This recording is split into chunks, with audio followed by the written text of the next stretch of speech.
Біз жаңғыру жолында бабалардан мирас болып, қанымызға сіңген, бүгінде тамырымызда бүлкілдеп жатқан ізгі қасиеттерді қайта түлетуіміз керек. Нұрсұлтан Назарбаев, болашаққа бағдар рухани жаңғыру жолдауынан.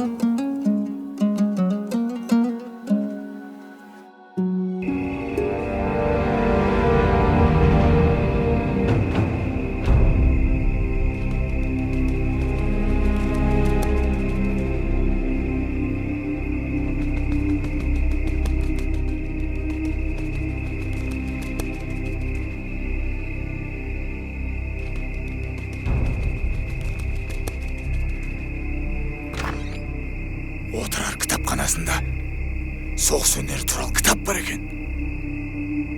Сол кітаптағы сызбаны алу керек. Ұқтың ба? Жарайды. Bir жолын табармыз.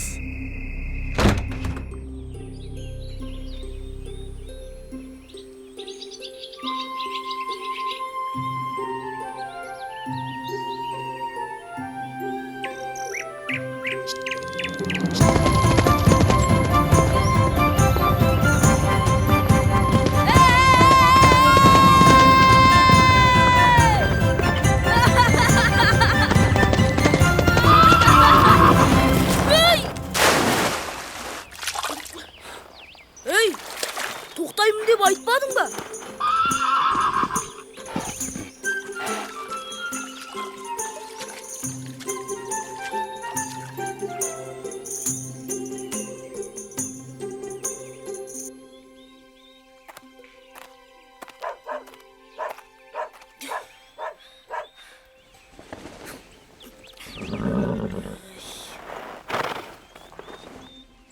Әке, жылқыларды көріп келдім. Бастау жақта жайылып жүр екен. Түнде шөп басына шық түсті. Демек, ауа райы жақсы болады екен. Оны байқағаның дұрыс. Айбол, Ау, бері келші. я әке. Балам, енді саған білім алатын кез келді. Сондықтан бүгін Отырарға жолға шығасың. Сондағы ескі досым ұстаз ғой. Соның қолына барасың. Тамаша!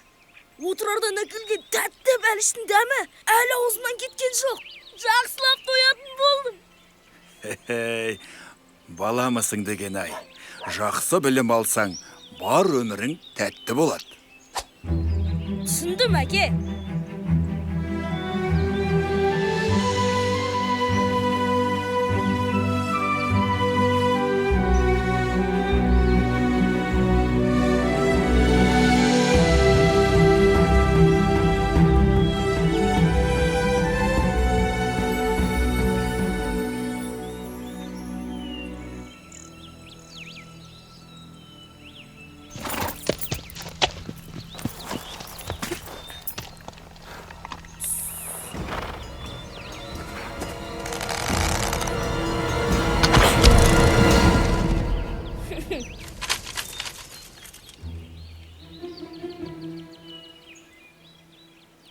Көзің бақырайып, сен кімсің? Қайдан жүрсің? Мен Айболмын. Атып алған олжамды алғалы келдім. Бауырым құланбаш, қайдағы олжа? Електі мен аттым. Жоқ, елікті құлатқан менің жебем. Мұрныңды бет қылар ма едім? Жарайды, жүр көрейік. Мен құлаттым дейді ғой. Мәссаған! Екі жебе қадалған ба сонда? Я, екі жебе бірде қалай тиген? Енді не істейміз? Төбелесеміз бе? Сенің есімің кім? Атым Жанай. Белдескенді аты бұрам. Қалай болса солай. Олай болса, Жанай, біз бөлісті ата жолына салып көрейік. Ата жолы? Ол қалай? Қасымыздан ешқандай қара көріп тұрған жоқпын. Мысалы, сен қай жыл туылдың? Барыс жылы. Мен де барыс жылы. Ал қай айда? Наурыз. Мен жаздың шілдесіне дүниеге келіппін. Демек, олжа сенікі. Қалайша? Сен менен 3 ай үлкен екенсің. Ал бізде жас үлкенге жол береді ғой. Тоқты. Жоқ. Айбол. Бұл әділетсіздік болады. Екеуміз де құрдас екенбіз. Олай есептегеніміз дұрыс емес. Енді не істейміз? О, таптым. Ешкі бақтым. Сен қайдан боласың? Сонау Қаратаудан, Сіргелі жайлауынан. Демек, олжа сенікі. Өйткені сен қонақ екенсің. Ал қазақ қонағын сыйлаған. Ал сен қайдан боласың? Қаратау да емес, Алатау да емес. Тіпті Ұлытау да емес. Мен Киелі Қазғұрт тауынан. Қазғұрт тауы бұл жерге жақын емес. Демек, сен де қонақсың. Жарайды. Ендеше бөліп аламыз. Келістік. Бірақ менің жебем тереңірек кірген сияқты.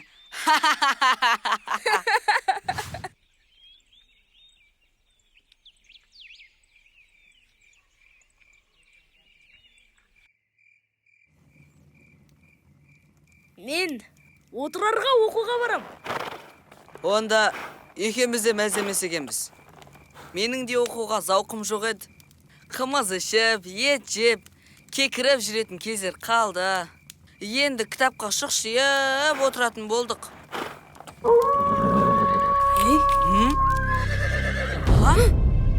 Қасқырлар, қашу керек.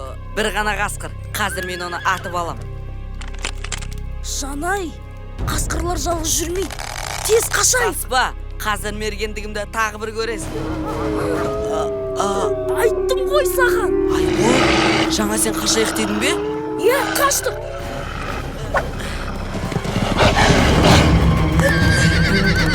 Жанай!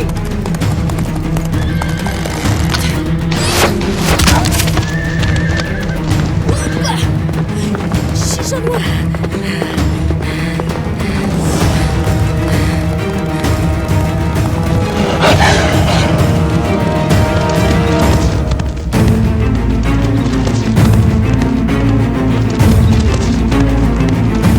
Ағашқа байық, Жанай!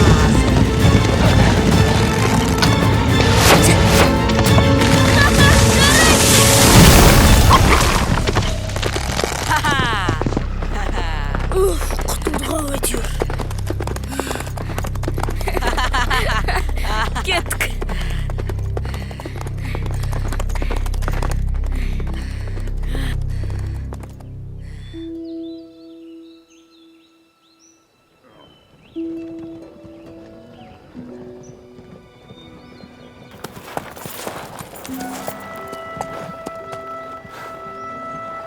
Мұнда керуендер неге көп?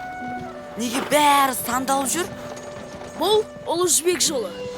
Күн шығатын жерден бастап, бататын жерге дейін созылған жол. Осы жол арқылы мыңдаған елдер бір-бірімен араласып жатыр. Өй, бәрі ерігіп жүргендер ғой. Демек біз сыр бойына жақындадық. Отырар да алыс емес болар. Иә, кет. Шу жануар.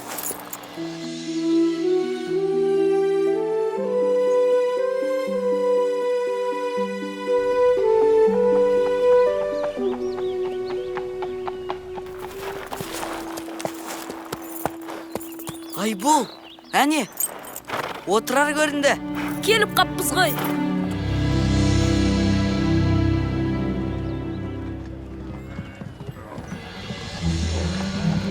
Балалар, келіңдер.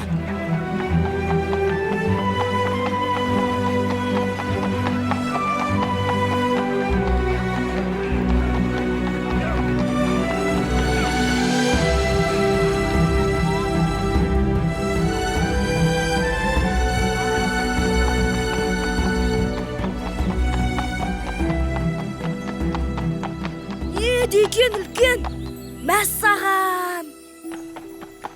Зәулім үйлерін қараш.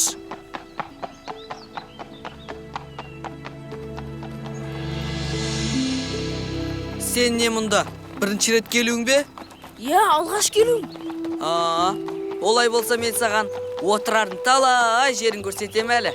Бұл жердің жігіттері мені жақсы таниды. Талайын сындырғам. Қысқасы, анау-мынау, талқан-палау, тірлік-бірлік жасаймыз. Айбол, сен баратын үй қайда еді? Әкем диірменнің қасында деген? Ол қалып кеткен албай жер ғой. Жарайды, онда сен тура кетесің. Осы жол диірменге апарады. Абай бол, ертең жолыққанша. Сау бол, Жанай.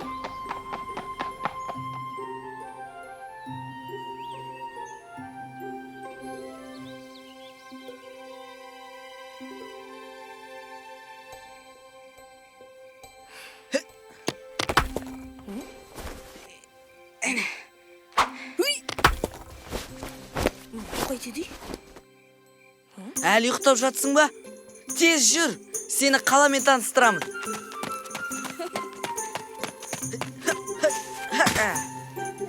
Жүр енді. Қазір шығам.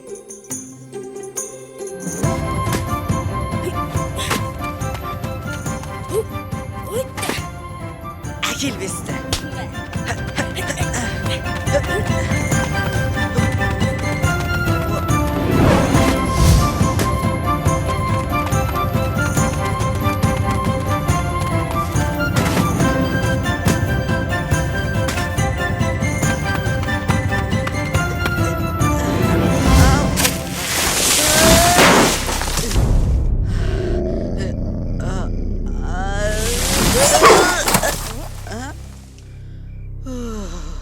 Сәл болмағанда өліп едім.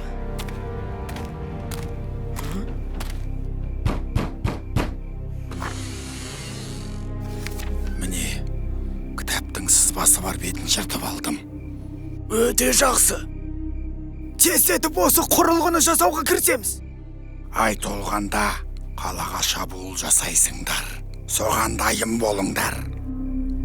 Ләппай тақсыр. Естігенімізді отырар әмірсіне айтайық. Бізге сене қоймас, баламыз ғой. Бірақ олар кітап туралы айтты. Соны іздеуіміз қажет. Жоспар бар ма? Бірінші, шапандағы кісінің кім екенін білуіміз қажет. Ал екінші қашу керек. Иә.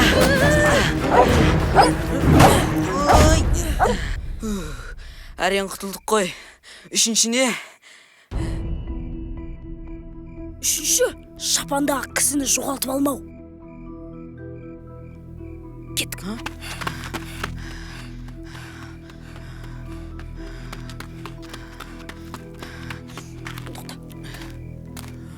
Кет. Hoppa.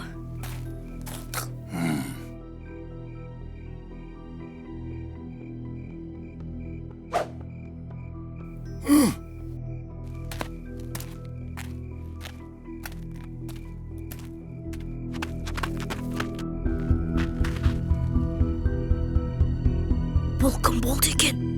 Білмедім. Хан сарайына кірді. Хан сарайы? Керемет!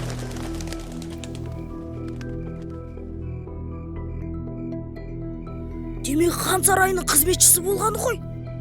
Енді не істейміз?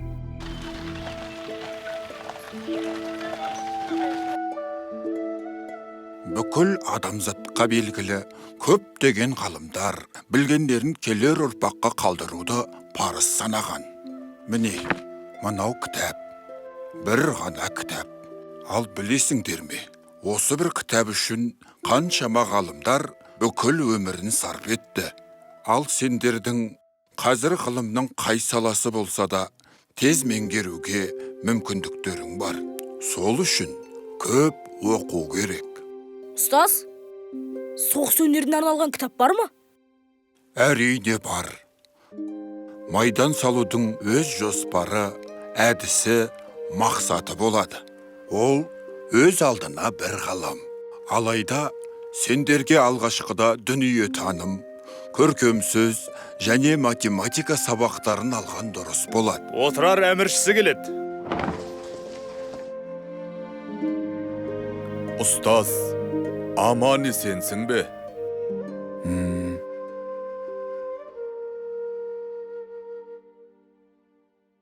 Әл-Фараби айтқандай, тәрбиелі білімді азамат кемел мемлекеттің қазығы. Сондықтан білім ордасына алтынмен 1000 теңге бөлем.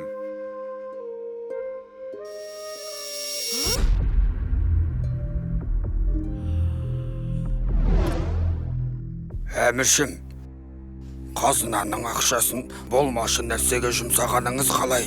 Одан көрі сарайыңыздың қамын ойлағаныңыз дұрыс болар. Жоқ, сарай күте тұрады. Алла разы болсын, әміршім.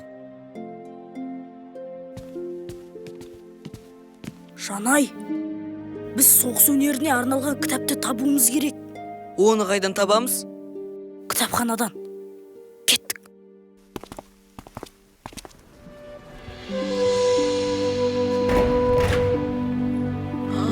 Мәссаған, отырарда осынша кітап бар ма? Адамзаттың бар қазынасы осында. Әй, сен де қағаздарды қазына деп, бірақ жұрттар отырар кітапханасы деп шулап жүреді. Соны түсінбедім.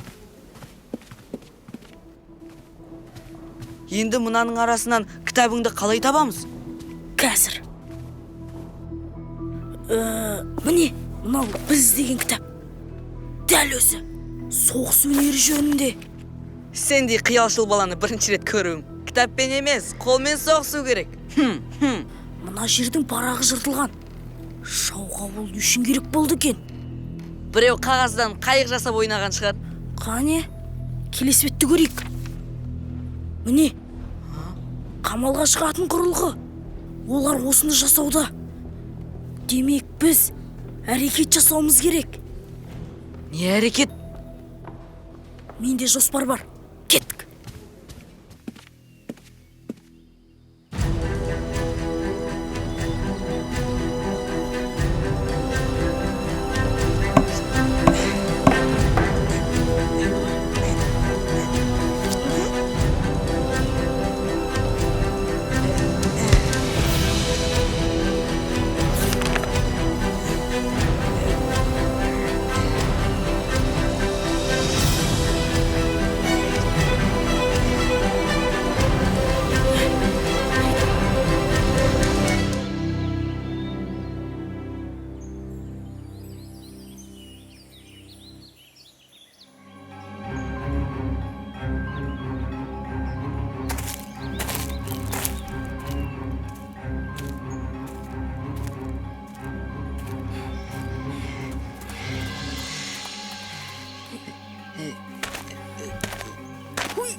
Дайынсыңдар ма?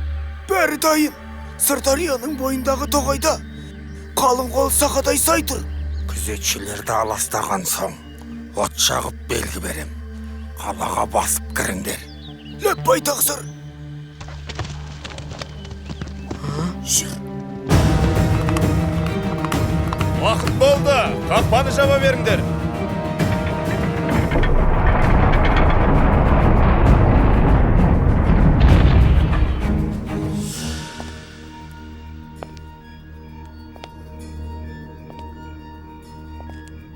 Бұл кім?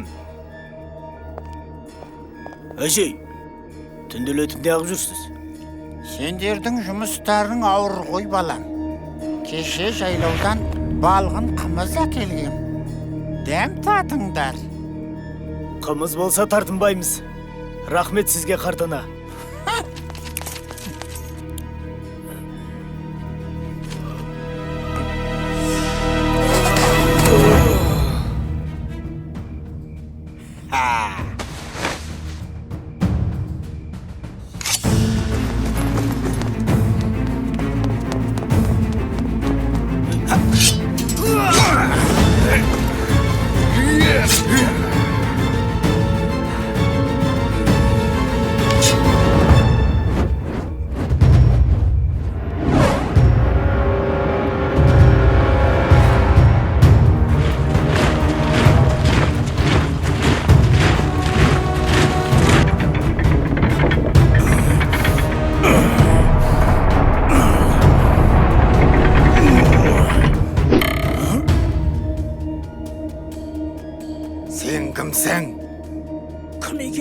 ақшы қане?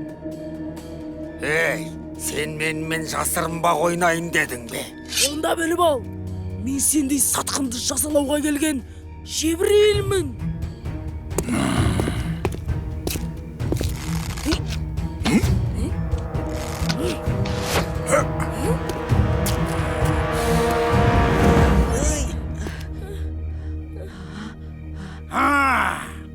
Күшіктер, сендер екенсіңдер ғой. Қазір сендерді. Кеттік.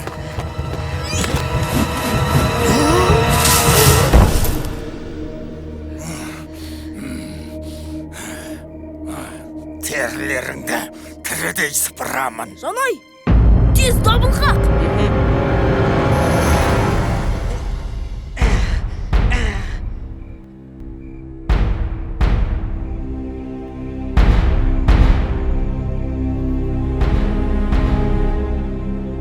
Тұрарды бәрібір жаулаймыз. Бұл шаһарға мен әмірші боламын. Бастарыңды алмасын десеңдер, мені тез босатыңдар. Кәне, босатыңдар. Көңілімдегі күдік рас болып шықты. Оңбаған сатқын неме. Сен жазаңдаласың. Мұны ұстаған сендер ме? Я, біз едік. Жарайсыңдар, балалар. Бірақ алғысты кейін айтамыз. Қазір жауды қайтару керек. Қане әскерлер, ұрысқа дайындалыңдар. Жауды қақпаға жақындатушы болмаңдар.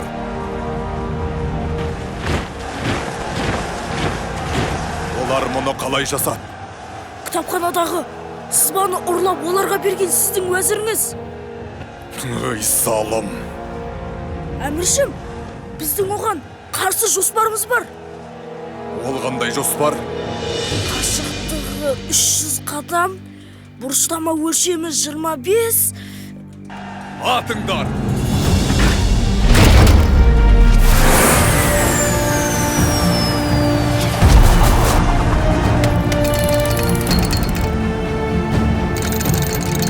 Атыңдар!